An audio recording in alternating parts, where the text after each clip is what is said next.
গুনাহ যখন সে বেশি করতে থাকে তখন এই গুনাহটা থেকে আরও গুনার দিকে নিয়ে যায়। এটা তো একটা ব্যাপার আছে।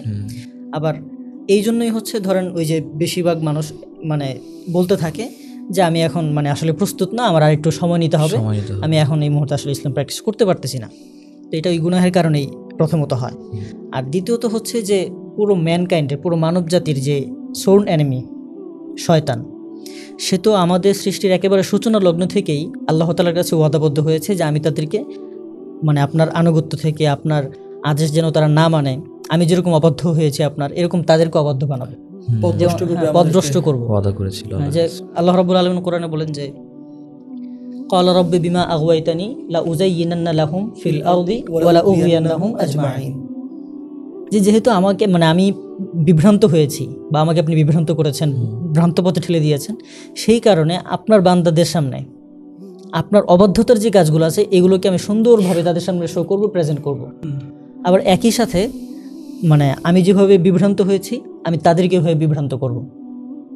এই ধরনের ওয়াদা বা এই ধরনের মানে একটা ইসের মধ্যে, ডিলের মধ্যে কিন্তু সে শুরুতেই চলে আসছে। এবং আমরা কিন্তু ভুলেই যাই যে শয়তান আমাদেরকে সেই পাপাচারের দিকে ঠেলে দেয়। তো এইখানে দেখেন এই যে ব্যাপারটা, এই আয়াতের যে ব্যাপারটা ইবনে কাসির রাহিমাহুল্লাহ খুব সুন্দরভাবে ব্যাখ্যা দিয়েছেন যে এই আয়াতটা কীভাবে আমাদের, এবং আমরা যদি দেখি আমাদের সোসাইটির দিকে তাকাই দেখব যে ইবনে কাসির রাহিমাহুল্লাহ এই আয়াতের যে ব্যাখ্যাটা দিয়েছেন এটাই কিন্তু বাস্তবায়ন হচ্ছে। প্রথমে বলেন কি যে ওয়াহাব্বিবু ইলাইহিমুল মাআসি, আপনার অবাধ্যতার যেগুলো ব্যাপারগুলো আছে এগুলো তাদের কাছে প্রিয় করে তুলবো।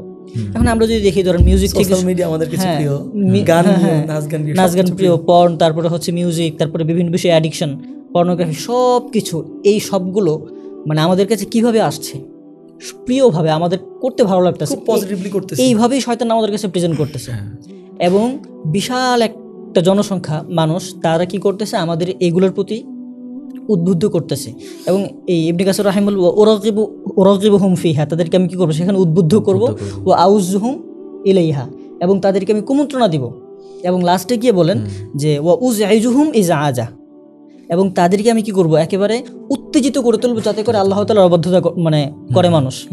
এখন আমরা যদি আমাদের সোসাইটি দেখি যারা আল্লাহ তাআলার অবাধ্যতাগুলো করছে, এই অবাধ্যতা করার সময় দেখবেন যে মানে কেমন যেন তারা মানে স্বাভাবিক অবস্থায় নেই, অস্বাভাবিক অবস্থায় গিয়ে তারা আল্লাহ তাআলার অবাধ্যতা করতে থাকে। এমনকি যদি মানে মাত্রাতিরিক্ত মানে একেবারে লো লেভেলে চলে যায় তখন কিন্তু অনেক মানুষ দুষ্টুমি করে বলে যে এর মানে শয়তানে লাড়তেছে, মানে এতটা বাজে একটা অবস্থায় চলে যায়।